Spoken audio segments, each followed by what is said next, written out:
Hello,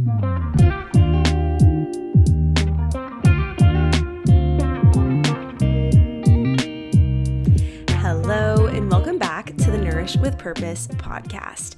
It's Bailey, and I hope you're having a great Wednesday or whenever you're listening to today's episode. It's the new year. It is 2025. It is the year I become a mother, and so many things I know are going to happen and change. And truthfully, I feel like entering into the new year is always a little bit sad for me. As much as I love the energy of a fresh start, creating new goals, having new intentions, it's a little intimidating. And I think with all the good that comes with every new year, there's always the sad and the unfortunate and the devastating things that come with the new year. And I feel like I just can't let myself think about the good without also acknowledging the sadness that can come. So I'm just really hoping and praying for all of you that this new year feels exciting, but also that you feel secure in yourself, secure in your environment, secure in your relationships, and that just this new year kind of provides opportunities for you to grow and evolve, whether it's good or bad things. I don't know. It can be a really weird time, but I've really tried to utilize the energy of the new year to have just some new intentions around my business. A big shift for me, of course, this year is having a child. And so I feel like there's almost like this level of expectation I'm trying not to have for myself as the new year begins, because I just don't know what March through June is really going to look like for me. One thing though that you might notice if you are watching on YouTube is I now have video of the podcast on YouTube. Not quite sure what the audio is going to be. I'm really just using my phone to record, and I was very hesitant about doing this for a long time and felt a lot of resistance to it because for me, I can just never do anything halfway. Like I have to go all in or I really don't get invested in most cases. And so for this, I wanted it to look professional and look perfect and have everything right, but I just knew I needed to get started. And hopefully that also is kind of a good push for you in the new year, is it doesn't need to look perfect. Whatever it is that you want to do and focus on this year, the methods or the mediums that you use to do this are not going to be perfect, and it won't probably be perfect when you get started. You really just have to do the action of getting started. It also helps. You can see I'm not recording in any fancy space. I was like, well, really, I need like a studio and I'm like, Bailey, this is a very low grade podcast. Like, although, yes, I love doing this every week, I'm still not making money doing the podcast, right? And that's not the goal of it. Like, I do this because I love it and it's fun for me. So I'm just in my room. We recently painted the wall behind me, and I have a lot of decor that needs to go up. I really just know postpartum, I want our bedroom to be cozy and comfy because I'll be spending a lot of time in here, in our house in general, right? But a lot of time in our room. Although the nursery, I think, is always like, we think the most important part, the baby won't be in the nursery for like 6 weeks plus. So I want our room to feel just very comfortable. And a big piece for that was actually decorating it, because it really was just 4 white walls. And so definitely had done that, or kind of like focused on that this last weekend. We also recently got back from Hawaii. I'm just going to jump into the catch up because why not? Recently got back from Hawaii, so I'm feeling that nice Maui glow. I've told people, I'm like, I wish this could carry me into June, because having a little bit of color really just does wonders for the self-esteem. But we had a great time. We went with my family, and so it was my mom, dad, brother, his girlfriend, me, and then my husband, Nathan. And we really just got to relax. I feel like we did a lot of relaxing, but also a good balance of excursions, and ate really, really good food. We did one excursion on kayaks, and it was a kayaking and snorkeling tour. And so when we got out there, I'm like, how do we get out of this kayak? And then are we expected to get back into this kayak when we snorkel after we're done snorkeling? Sure enough, it was one of the kayaks that you just kind of like sit on top of. But keep in mind, I'm 31 weeks pregnant now, 30-ish weeks when we were on our vacation. And so I'm like, okay, like I've got a little extra weight that we got to lust up into or whatever, not lust. get back into this canoe or kayak. But we went out, and so we kayaked out to these different reefs, and we were swimming around, and we saw a turtle, and I just kind of swam over the turtle. You can't touch a turtle. That's like a $10,000 or $15,000 fine in Hawaii, which you wouldn't want to touch them anyway, like just leave things be. But I just kind of like swam over it and watched it. And then I got to this little cove where there was a bunch of rocks, and you could see like the water was kind of like rushing up into and then receding. And I just turn while I'm snorkeling, and I see 5 turtles like going in and then kind of like flowing out with the tide of the wave. And it was such a cool experience. My parents, well, everybody else, I guess I should say, got to go on an excursion the day after we had gotten there. And because I was pregnant, I wasn't able to do that one. It was the one thing I couldn't do. But they went out into a raft, and they had a whale so close to their boat that they could have touched it. They have an insane video of it. So I'm like, okay, well, hopefully I get to at least see something. It was supposed to be like a whale kayaking, snorkeling tour. We saw some whales in the distance, but mostly just saw turtles. And that is like my favorite thing. They are just such beautiful creatures, and they're just so mellow. They just kind of exist, and I know they have a purpose, but I don't honestly know much about turtles other than I just love to get into the reefs and snorkel. I'm somebody, we were actually like right off the beach, and I had a just like a snorkel mask on. And my dad, he like called me back. He's like, once you start snorkeling, I have a feeling you could be halfway out into the ocean and you would have no idea and not be able to get back, because like I really just get in the zone and I just love it. Like I'm not interestingly enough, I'm not somebody who really likes to be in water. Like the thought of swimming and then getting out and being cold and then having sand stuck to your body, like that is just something that I do not like. It drives me crazy. It's kind of a texture thing. I don't know if it has to do with like my undiagnosed OCD, but like that feeling is just so uncomfortable for me. But I really just sucked it up. It wasn't so bad. And of course it wasn't so bad. And I really just embraced it, because the sand in Maui, Hawaii is so fine. You get it in everything, every nook and cranny. So you just really have to embrace it. But we had, like I said, a great time. We did a coconut farm tour, and I'm just going to just blab on this because it was truly one of the best trips. But we did a coconut farm tour, and if you've talked to me in person since our vacation, you would have heard me talk about the coconut farm tour, because it was a highlight for me. As somebody whose biggest dream ever, I say it's kind of like my early retirement plan, hopefully, fingers crossed, is that I can take groups of people to different countries, different states, do different tours of farms, of cooking classes, and just learn how to prepare foods differently, learn more about food in general, learn how historically foods have been prepared. Anyway, I just think it's incredible. And so this man, Ryan, I believe was his name, has the Coconut Information Farm and Cooking School. So if you ever find yourself in Maui, you have to go. It was so fun. We got to obviously like learn how to open up a coconut, but then we got to see the coconut at all stages of its cycle and learn more about like how coconuts are actually grown, how they go off of like the moon phases or the moon cycles. Very similar actually to like our period. Every 30 days they have a new cycle. And so we got to try coconut water, and I'm telling you, it tastes so much different than it does when you buy it at the store. Something that I had asked him was like, what is a good coconut water brand? Because I feel like I get that Zico, Z-I-C-O. And he's like, oh yeah, they're owned by Pepsi. And then he had also said another brand. He's like, they're owned by Coca-Cola. I'm like, okay, so what type of coconut water do I need to get so it tastes like this? Like it tastes completely different. He's like, you need to get I think it's Harmless Harvest, which is Costco's brand of coconut water. And so that was a tip that I wanted to take because it was so good. In my family, I would say we are not coconut connoisseurs. Like we are not big coconut people. I do some coconut water in an adrenal mocktail, and that's about the form that I consume it in. But outside of that, I'm not really one to just love coconut flavored everything. He had also said, because we tried then shredded coconut, he's like, because we all really liked it. He's like, well, yeah, it tastes way different than what you've probably ever had, because at the grocery store, when you buy coconut, shredded coconut, even if it's unsweetened, they add in like a coconut flavor. So it tastes like what you would expect coconut to taste like. Same like with the sunscreens that smell like coconut. It's not because the coconut is really that fragrant. It's because they add in a smell to enhance the coconut.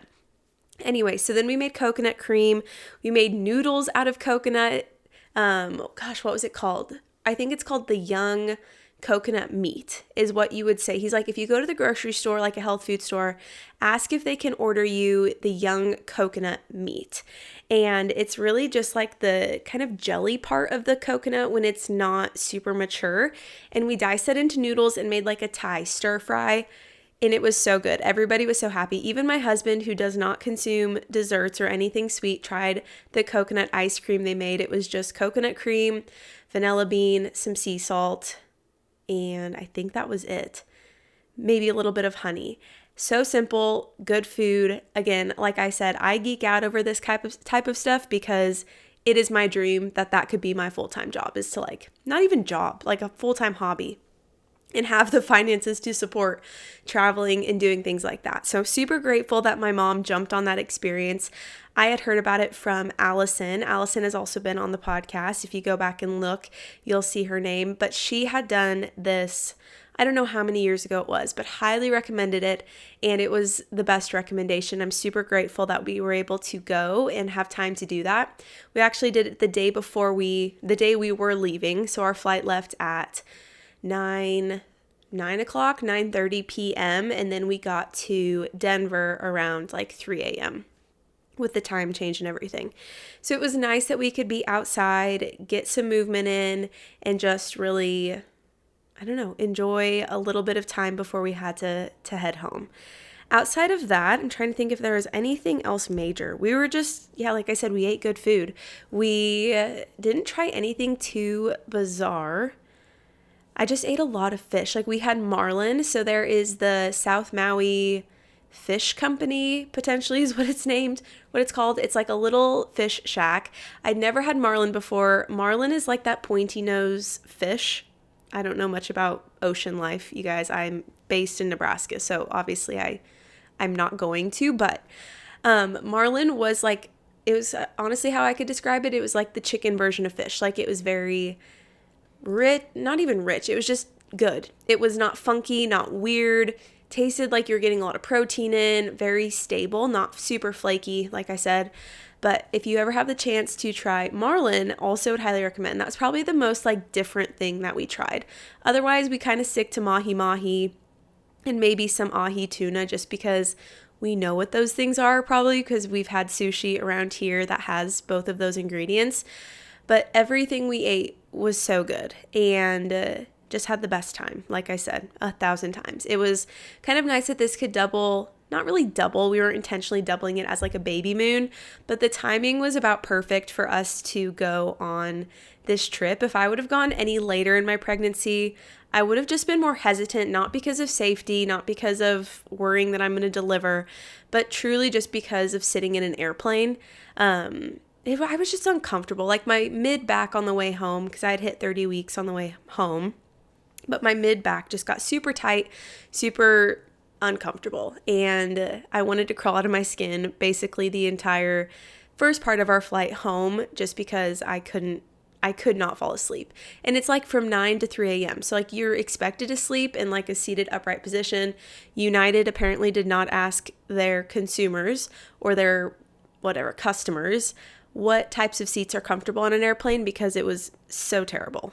Just not good. That's the only thing I will complain about, is the flight home was just not super enjoyable. But other than that, no complaints. It doubled, like I said, family vacation, which is what we went for. My brother's like high school graduation trip that my parents did with me when I graduated high school. We went to Jamaica, which is also a highlight trip for me. But this time, obviously, we went to Hawaii, and to be 30 weeks pregnant was about that perfect time frame because I just felt comfortable. Outside of that, since we've gotten home, there really has not been too many updates. I don't feel like I'm doing a lot of things on the back end of my business that most people probably don't really see, just because that March is coming up quick, folks. Like, this is 2 months away, and I want to feel like I can take time away, and I want to intentionally take time to rest and let my body recover after I deliver. And I just know that's quickly approaching. So there's a lot of things in motion. I'm working with a mentor who has been incredible for helping me navigate this and really set realistic expectations for myself for the next 2 months as I enter into this new season of motherhood. And I have my baby shower on Saturday, which I'm just so excited about. I have so many friends and family coming, and just a time to really make it feel real. Pregnancy has obviously felt real, but when you celebrate something, it just is a different level. And I'm very excited for that, and just to see all the people that I love in one space. We also, like I said, painted. You can see if you're watching on YouTube, the wall behind us. It's not super significant, but I ordered some sconces to go on the side of our bed that I'm going to put in a bulb that can be glowy light, but also red light, because I love to do some red light therapy before bed. Even if it's not the medical grade red light, it just really helps my body wind down, because it's such a contrast from the blue light that I'm on most of the day. So I'm trying to think if there's anything else I want to share with you. I am just so excited that you are here, and I'm so grateful that you're here listening to the podcast. Today's episode is really going to be me sharing a little bit more about myself. If you already feel like you know me pretty well, you might learn some things you don't know. If you don't know me at all, and this is the first time you're listening to the podcast, hello, I'm Bailey. I'm an integrative health coach.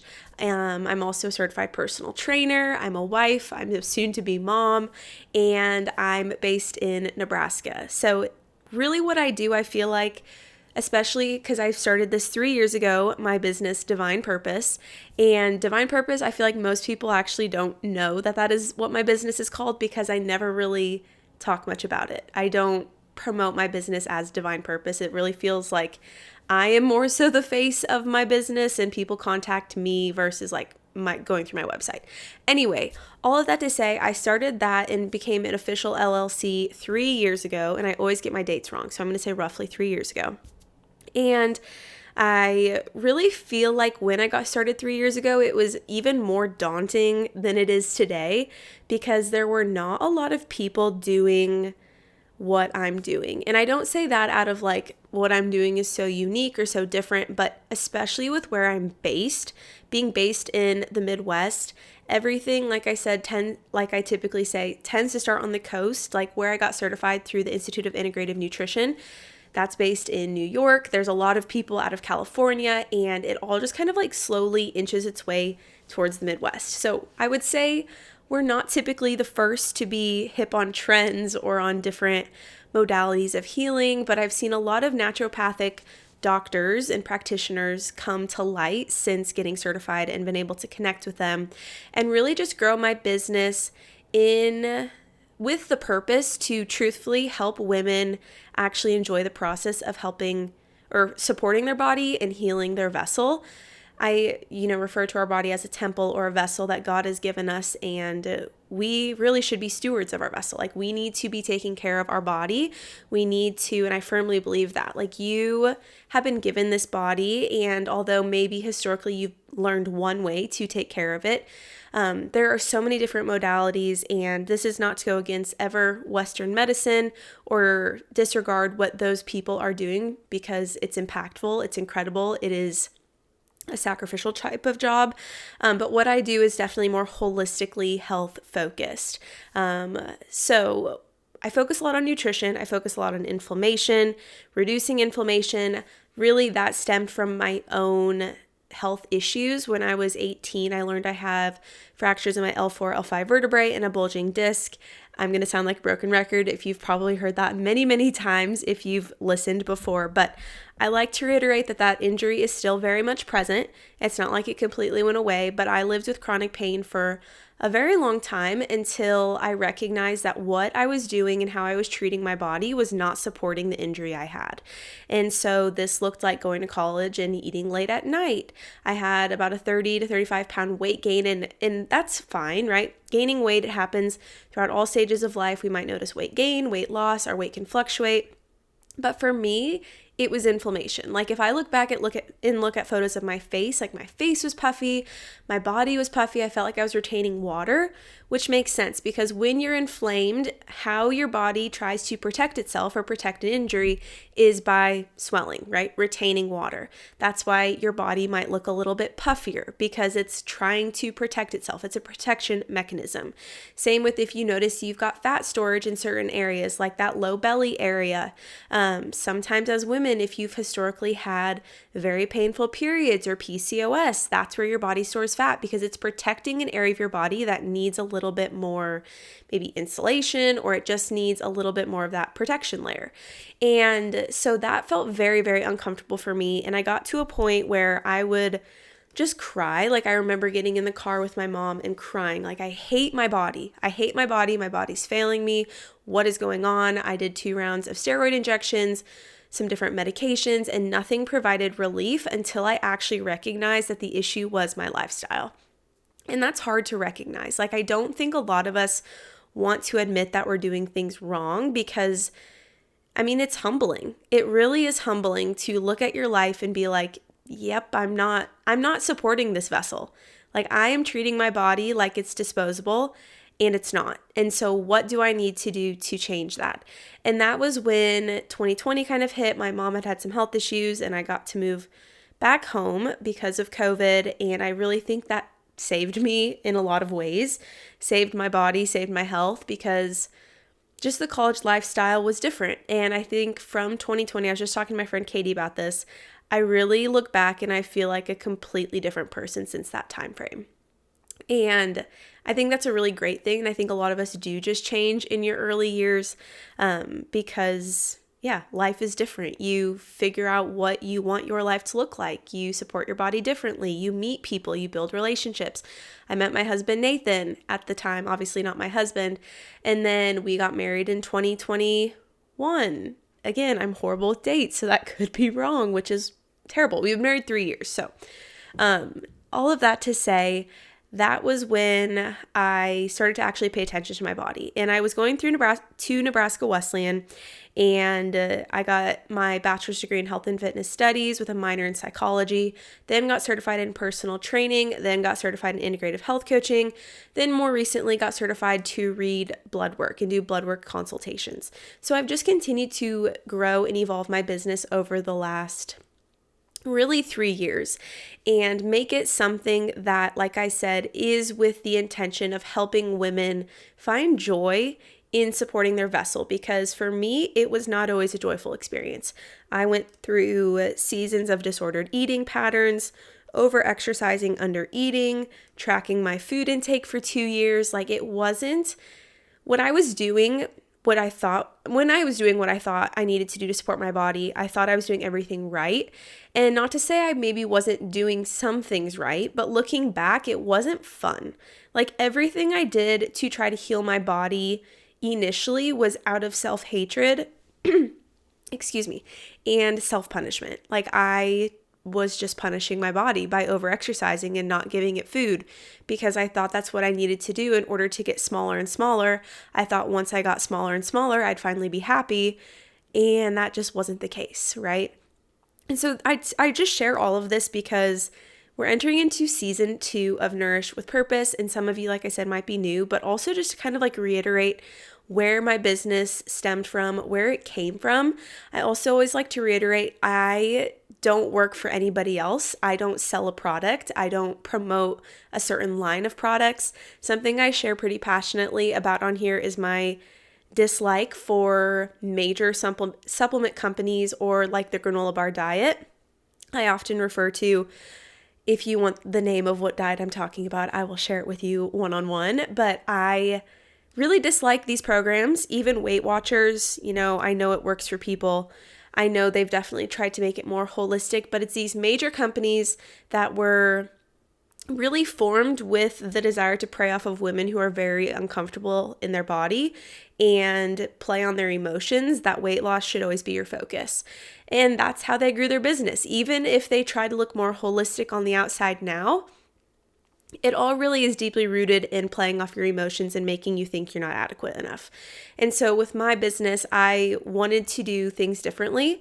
I wanted to take an approach that looked at the whole picture, looked at your whole body, looked at where inflammation was stemming from. Now with blood work and blood work consults, it's made it just so much almost easier, because although, yes, I think like traditional Chinese medicine practices are really helpful for, like looking at your tongue, looking at where you're carrying extra weight, looking at your complexion can be great ways to identify what organs are being affected and what needs support in your body. Blood work has just provided a different level of support for clients. But from that, again, looking at the full picture. So looking at your emotional, your physical, and your spiritual health. So your mental, physical, spiritual health.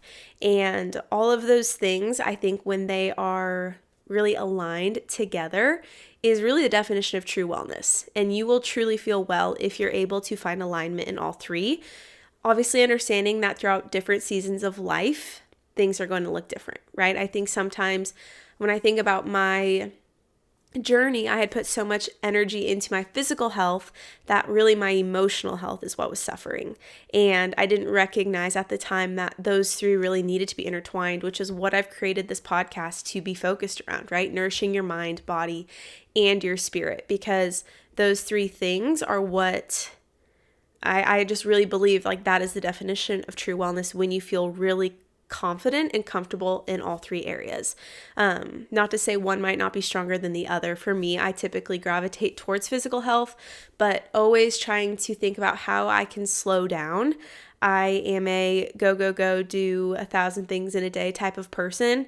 And I'm really trying to train my brain and train myself this year that your productivity does not equal your worth, and that rest does not mean you're being lazy.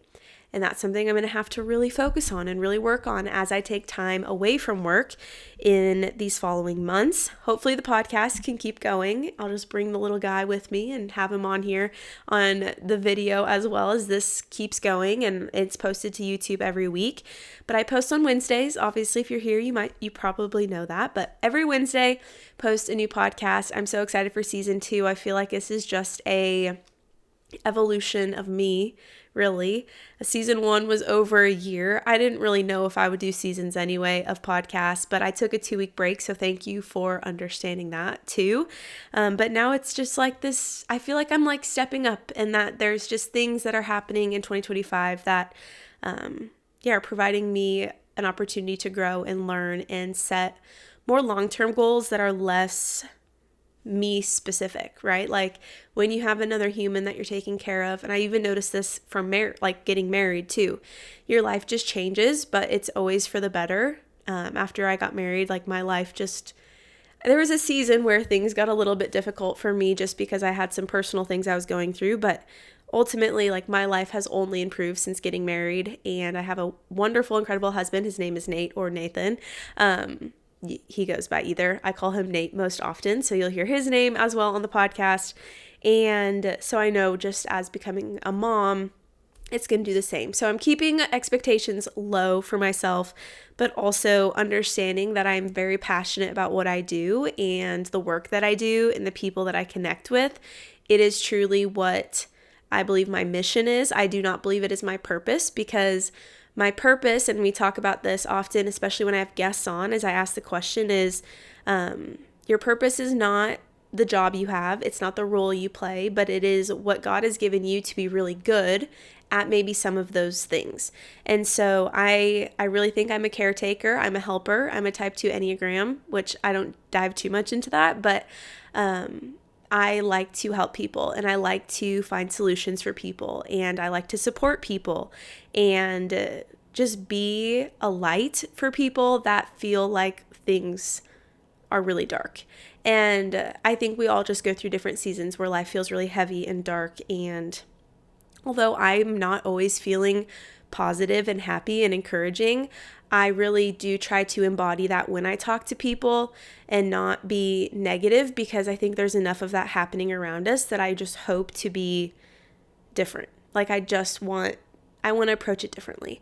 And I've been really just blessed within the last 3 years to be doing what I'm doing. So This was a very long-winded way of me just sharing more about myself, but like I said, maybe you learned more about me, maybe you already knew everything that I shared, and I just want to say thank you for sticking around and being here.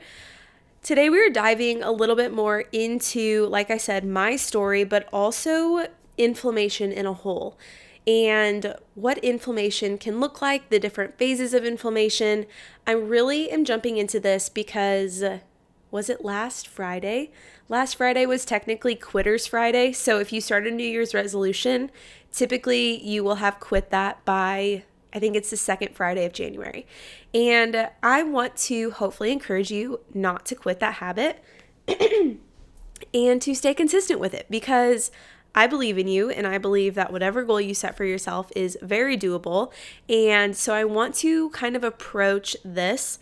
I also have something that I'm launching and going to be sharing about towards the end of the podcast that you should stick around for. And really, ultimately, with every episode, I just hope you gain something, you learn something, and that you leave feeling encouraged and inspired. Like, that is my ultimate goal, is that you leave feeling encouraged and inspired. So the truth is, most people are inflamed. Like I said, I really built my business around inflammation starting up 3 years ago, because that was what was causing my low back pain, was musculoskeletal inflammation. So there's 7 areas that inflammation can show up in your body.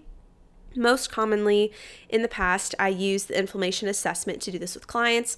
Now I also look at blood work to see where inflammation is stemming from and kind of identifying the root cause of what's going on internally. But the cycle of inflammation really starts with stress. So this can be an emotional or physical stressor.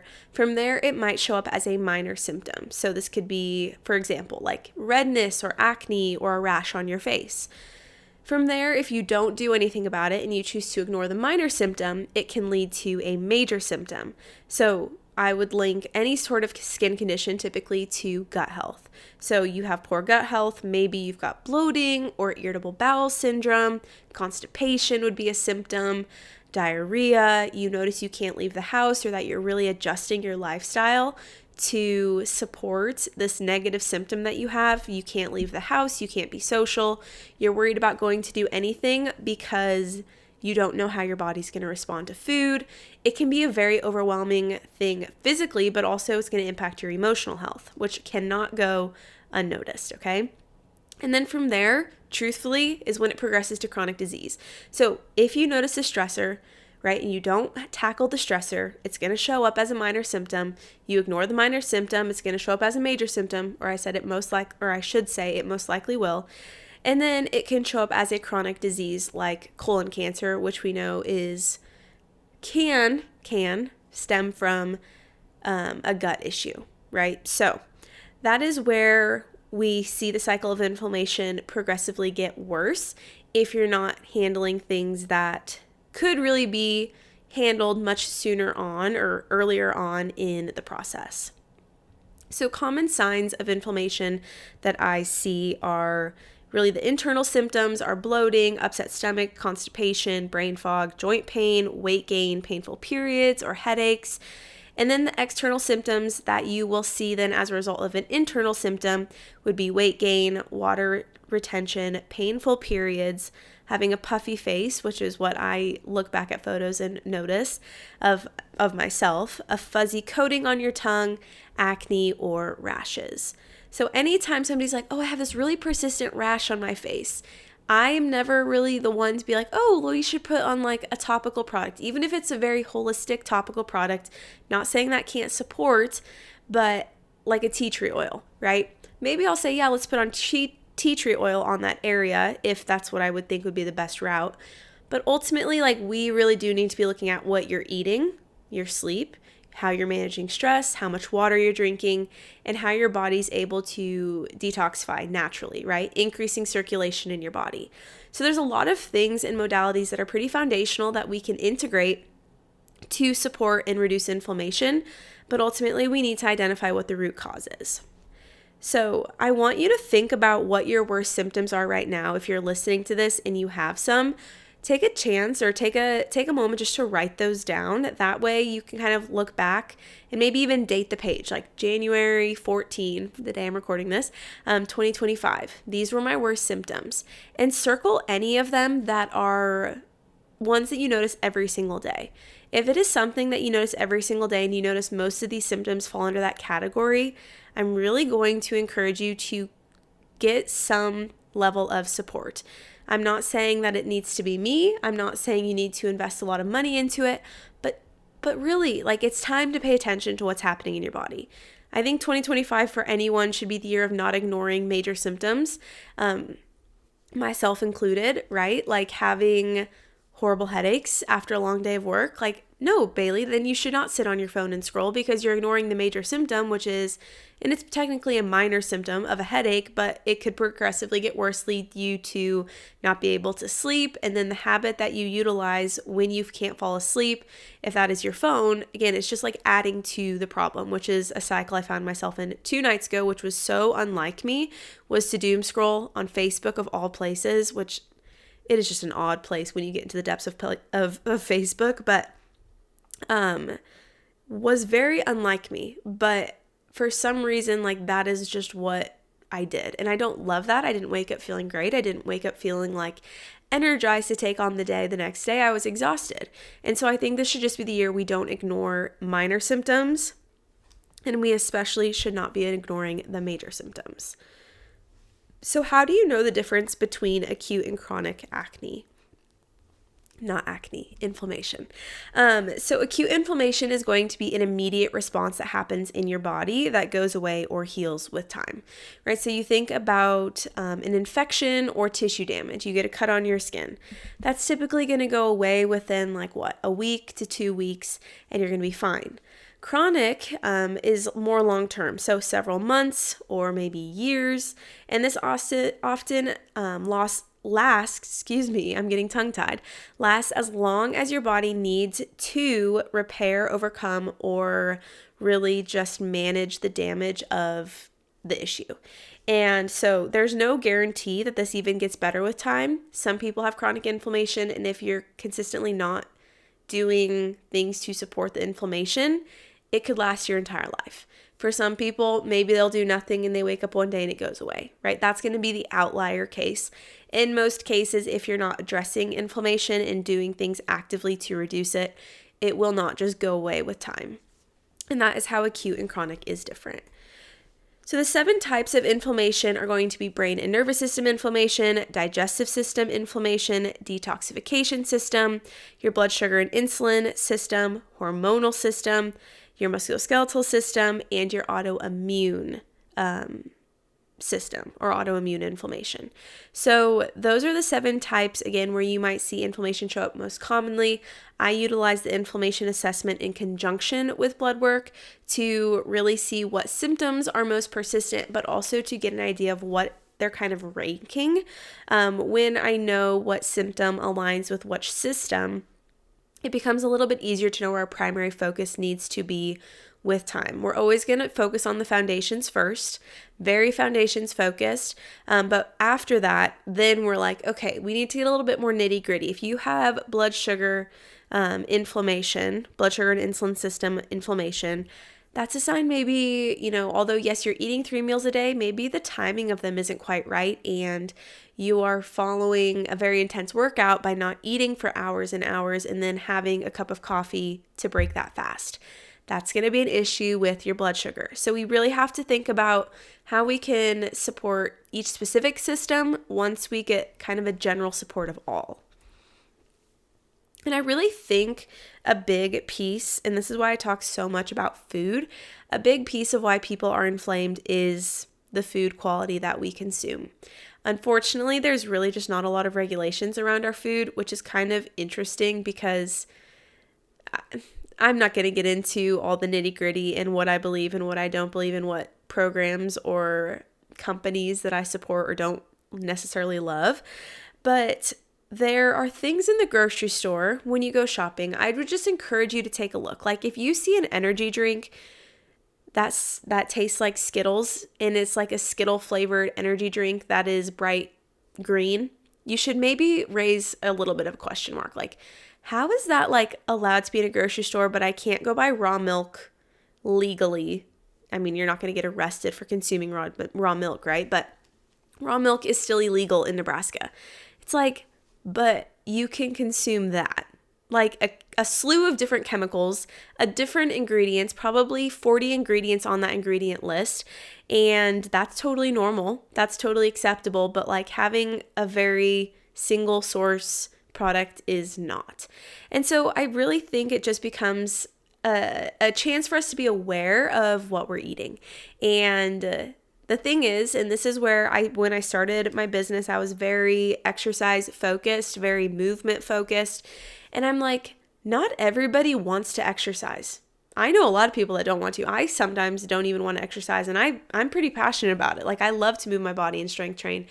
But that's not something you necessarily need to do. Like you're not going to die if you don't exercise. But if you don't eat, that's a different issue, right? Like you need to eat to stay alive. You need to drink water to stay alive. So for me, it made a lot more sense to focus on food because it's something that we're all doing at least 3 times a day. And when you're doing it that consistently, if you're not nourishing your body or your vessel with quality foods, there's going to be some issues and there's going to be some health issues. And I think honestly, just that realization that food is tied directly to your physical health is something I hope you leave with if you didn't know or if you didn't fully believe. I say that with my entire body because it is so crucial that you understand that and know that, because I still talk to people, and I was actually just having a conversation the other day about somebody I had worked with another person that we knew the same person. Anyway, I wasn't sharing anything too personal about this client I had worked with because I try to keep everything very confidential. But this gal was saying, well, I know she's been having a lot of health issues or has had a lot of health issues. I know genetically, like there's been issues in her family and her parents died at a young age. And I truthfully said, well, I also know she just doesn't really eat that well. And this is somebody I worked with for a very, very short period of time.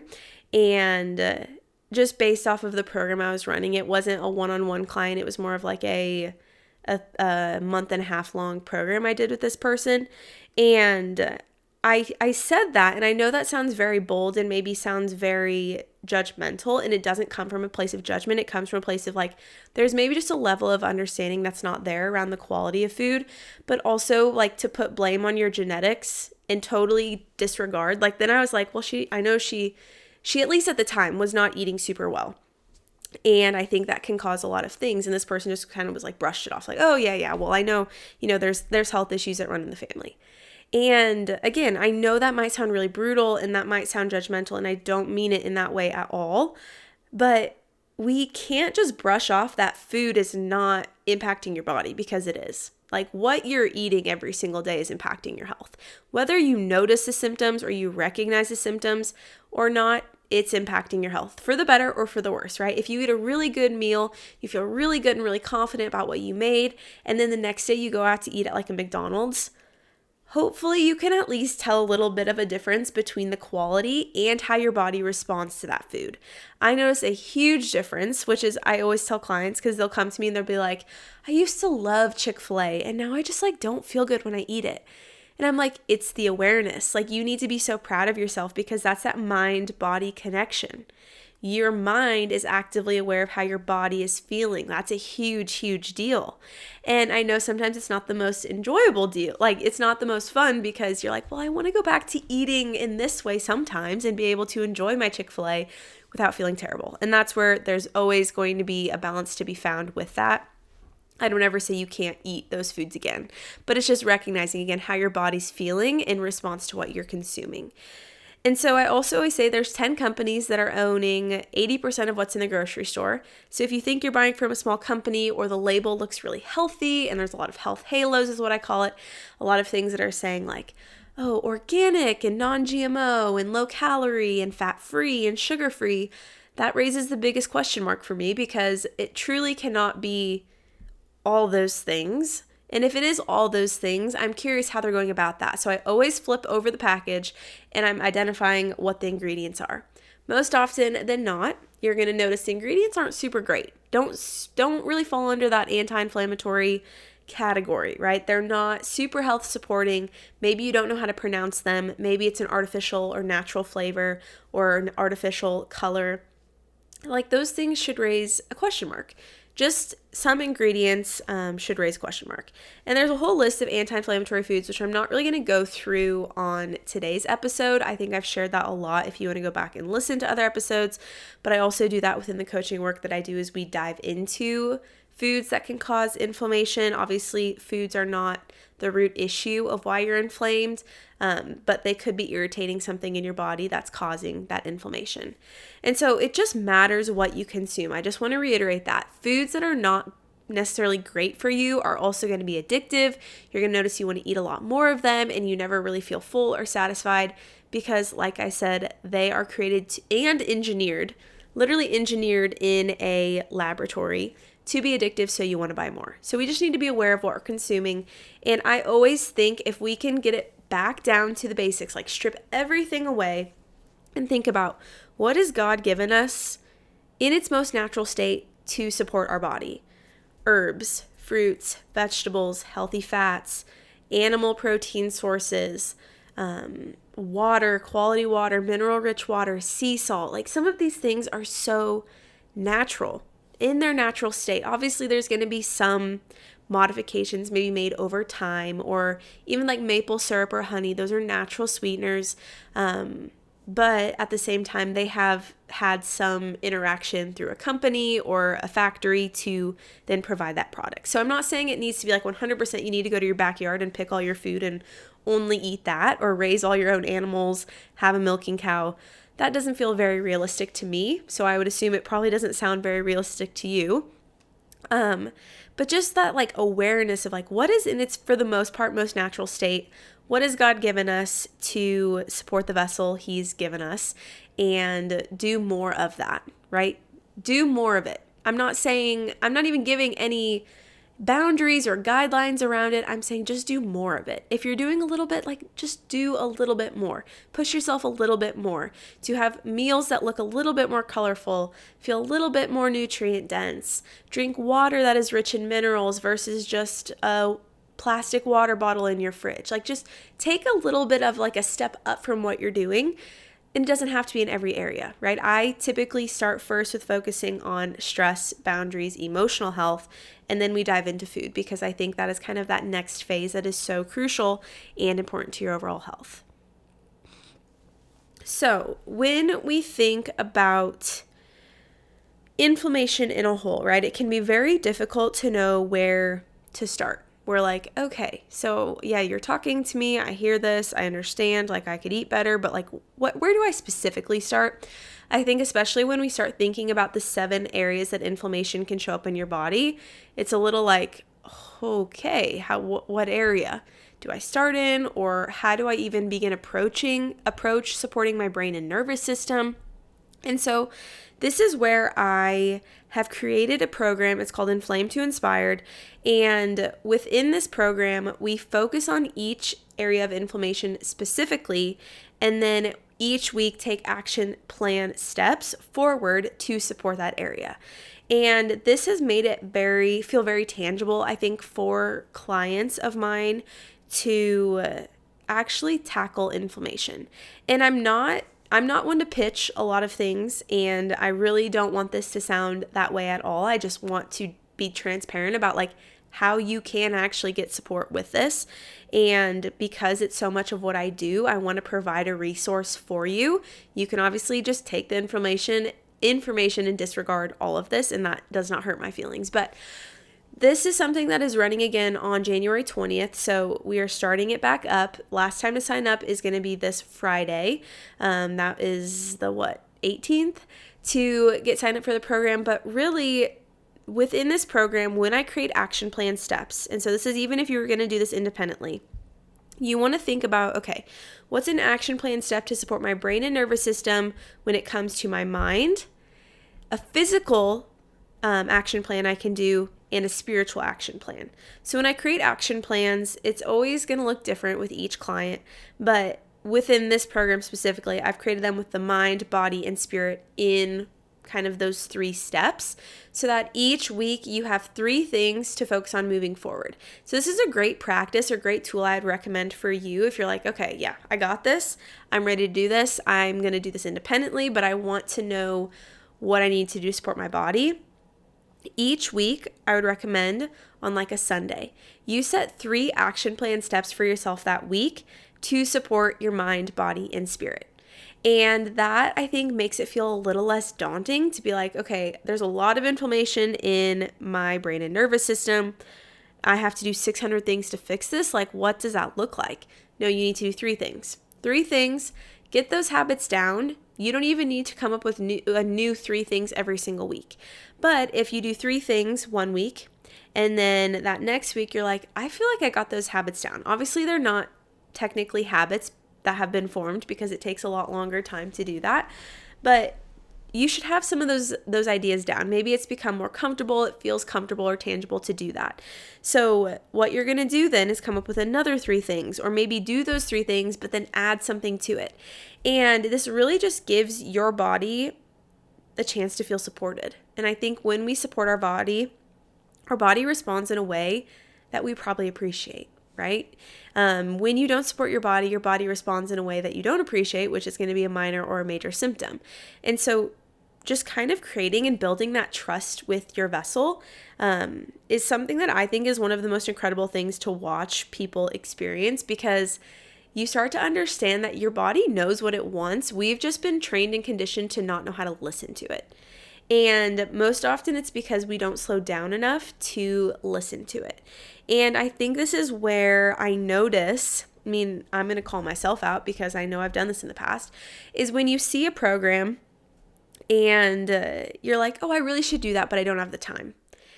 Well, typically what I tell people is if you have 1 hour in your entire week to dedicate towards supporting your body, you have the time. And with that, then it gives us a chance to think about, okay, maybe I've just been making that excuse for way too long that I don't have the time. Or even if you want to get into a certain habit or hobby, right? I don't have the time. Well, let's look at your week. Let's break down your week. And I guarantee you have 1 hour in your week to dedicate towards supporting your physical body, and supporting your mind and supporting your spirit.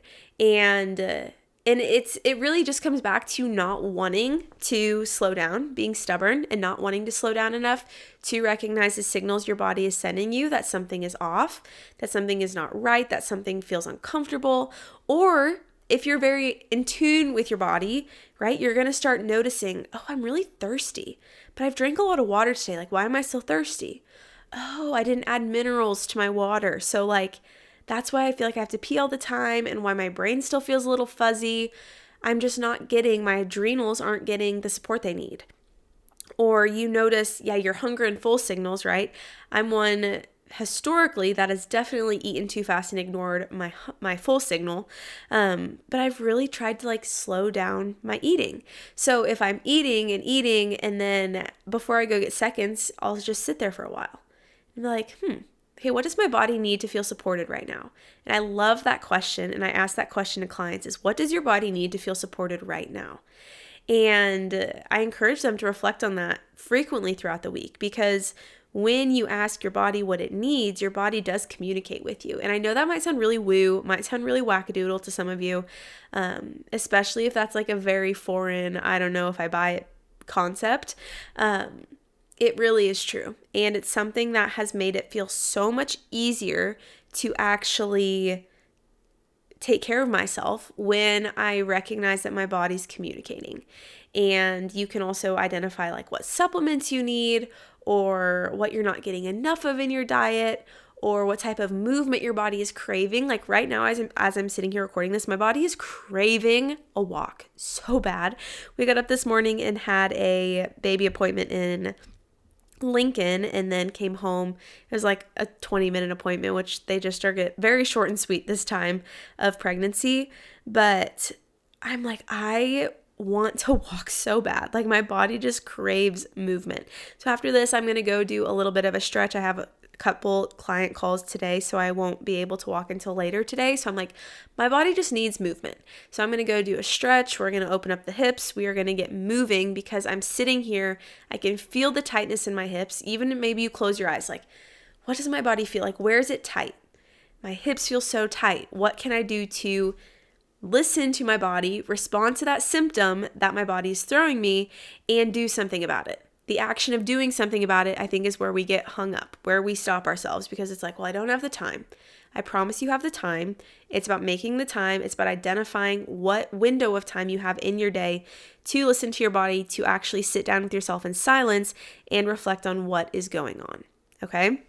So I share all of this, and really, I hope that you've taken the chance to set some goals this year when it comes to your health.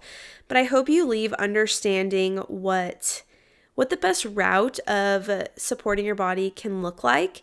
Again, knowing just those 7 areas of inflammation, maybe taking that inflammation assessment alongside me or independently. I have that resource. I don't have that resource anywhere, actually. So message me if you'd like to take the inflammation assessment, see where it's showing up, and then identify, again, like I said, how can I support my mind in this area, my body, and my spirit in this one specific area. And I think that really is a great first step to take for supporting that one area of your body. But really, if all of that is like, that's even too much, break it down, get really simple, and just sit with yourself. And sit with yourself in silence. Close your eyes, remove distractions, maybe sit in front of a window under some direct sunlight, and just recognize the symptoms that your body is sending you. Right? So maybe you, like I said, are sitting here and you feel your hips are super tight. For me, that's the case. But I also notice like my stomach is starting to growl, and I'm starting to kind of get some like dryness in my throat. Those are very like baby basic symptoms. But again, like I'm closing my eyes, I'm actively thinking like, where am I feeling this? So even as I'm sitting here, maybe I start like rocking side to side. Maybe I have my water here and I take a sip of water. And when I'm done with this, I'm going to go make myself a Core 4 balanced meal. But just sit with yourself. Enjoy that time in silence with yourself. Like your body wants to communicate with you, and just I hope you take that from today's episodes. Your body wants to communicate with you, wants to talk to you about what it needs. And also that greater understanding is that God has created this vessel to be supported. And when we ignore our body and we don't support our vessel, I don't believe that's truly like honoring the purpose that God has for our body. And I just wish that for you. And my journey was something that is just it continues to be a journey, but it's something that I learned so much along the way, and so many things, good and bad, about myself that I wanted to focus on and change and adjust. And I have found so much joy in doing it. And hopefully you can hear that and see that, is I've found joy in it. Like I love the opportunity to take care of my body. I truly do. And I really just wish that for you as well. So I wanted to share about Inflamed to Inspired, just if you're like, okay, yep, I understand. Again, this episode was a little bit more around inflammation, around my story, kind of like jumping off on the same foot if we're meeting for the first time, or again, you can learn something new about me if you've not listened to the podcast before. But Inflamed to Inspired is that hybrid coaching program that I'm offering starting January 20th through March 3. You need 1 hour a week to dedicate towards this, okay? And so we meet on Mondays, Central Time, from 7 to 8 p.m., and what we're really doing within that course is we are identifying first the root cause of your inflammation. So we're doing the inflammation assessment. From there, we are going through each of the 7 areas of inflammation. We are identifying action plans to support that area, right? So lifestyle changes, foods to support that area, herbs and spices to support that area, ancient remedies that have been used, or holistic modalities to support that area or that symptom that is showing up for you. And through that, we meet in a community platform. So we get on Zoom, we get to talk to each other and really just hang out together for an hour. I have a whole spiel I go through for each area because there's a lot to learn, but I think when you understand the systems of your body, you understand how to support the systems of your body, and you can take the action to support that system and then recognize eventually how that action actually produces long-term health. And this is where I've become so passionate about longevity, long-term health. Nothing that I tell you is going to be like, here's a quick fix, buy this supplement and you're going to feel really great. Take this probiotic and you're no longer going to have digestive issues, because it's not identifying what the issue is, right? It's not looking at food critically. It's not it's not getting deeper. Like, we have to get deeper with each other and understand what is actually going on. And bloating is not a root cause. Identifying, oh, I'm bloated, that's not a root cause, right? Digestive inflammation would be a root cause, but what's causing it? What's causing the bloating? And so that's just one example I use. But within this program, we also then will create, like I said, those weekly action plans. I have an 8-week meal plan that's coming out, complete with a grocery store shopping guide. So it can make creating core 4 or balanced meals very simple and like something you can get started on right away. We also have a Facebook group that encourages you and just holds you accountable to some of the things that we're implementing. You get some one-on-one communication with me. If you submit each week, you have the chance to submit kind of some questions or feedbacks or concerns that you have, and I get back to you. And I think one thing, well, I'm adding 3 things because I've run this before, but the meal plan is something I'm adding. The recipes are so good, anti-inflammatory focused, really can align and be modified to help almost any dietary restriction or need or adjustment. But we're also doing step and water focus challenges because those are the foundations. Those are 2 of the foundations that I talk about. There's many more, but moving your body, drinking enough mineral-rich water, something most of us aren't doing. I know I'm not doing perfectly every single day, and I really want to push myself this year to get out and walk more. Like, my body craves movement. It craves going for a walk. It's just that me telling myself, oh, you have a call in 30 minutes. You can't go for a walk, right? But you can still move your body around the house. Like, go clean up the house, go make something in the kitchen, like just be moving. And so I'm really excited to be able to offer just some different adjustments to the program. I'm also doing a giveaway for an Aura ring, and I think that is pretty darn cool. Aura rings, if you don't know what that is, it's a ring that you wear. It can tell you your temperature. It can help you track your cycle, your step count, your energy expenditure throughout the day, your sleep patterns.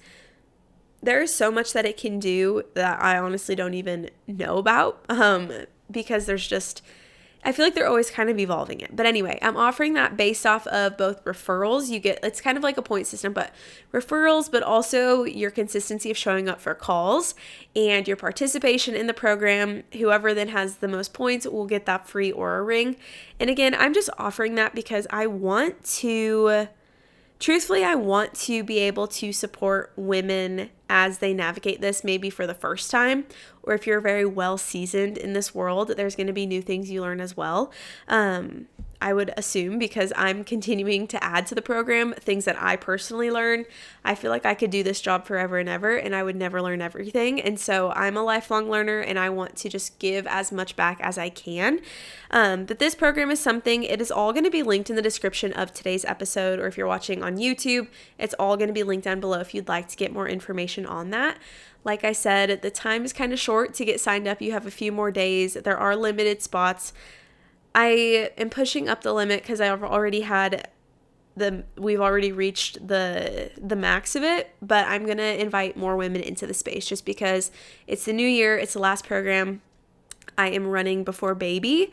Potentially the last time I ever run this program, just because, like I said, I'm always learning and evolving, and I want my business to evolve with me, right? And evolve with me through different stages of life. I could definitely see something focused around pregnancy coming in the future, or something more foundations focused coming in the future. I don't know obviously exactly what it's all going to look like, but I have a lot of ideas swirling around in my mind, and I hope you can just hear the passion I have and the genuine care I do have for you. If this is the first time we're meeting, or if we've met before, or if you are a quiet listener and maybe we don't know each other, just never hesitate to reach out to me, to connect with me. I am blessed to love what I do so much. And I kind of had a pinch me moment yesterday when I was sitting at lunch, because in full transparency, I wake up on most Mondays and I'm kind of dreading it. I'm like, oh, I have got client calls, and like sometimes I just get really, like, I kind of stress myself out over client calls because, like I said, as a helper and as a problem solver, like I want to be able to fix everybody's issue, and when I can't, because I'm not the maker, I'm not God, right? I can't fix people, but I can give them tools, right? And I can do what I know is best to do. But sometimes that creates just like a little bit of panic in me. And so I had a full day of calls on Monday, and I'm like, was not feeling it. And when I got to lunch and all my calls had been wrapped up, I'm like, I am so fortunate to be able to be doing what I love every single day. Not every single day. I take time off and take breaks, but to be able to have this as a business, like I take that for granted way too much, and I'm disgusted with myself that I do that, because I genuinely love this, and I love connecting with people. I'm a connector. I'm a deep connector. I don't really love to just like hi bye to people. That doesn't feel very comfy and cozy to me. I love to have meaningful conversations, genuinely connecting with people. So if you've ever heard from me, if I've ever talked to you or messaged you, know that comes from a place of genuine curiosity and desire to either help support you or just hear what's going on and be a listening ear, because I'm grateful for this, and I just can't reiterate that enough. Feeling so grateful and blessed to go into 2025. But with that, every episode we close in prayer. So let's just go ahead and close today's episode in prayer, and you can get on with your day. So, dear Lord, just thank you so much for today and the opportunity to talk just so openly on the podcast and share more about my story and use this as a space to truly connect. I pray for connection and that grows and flourishes from having this platform.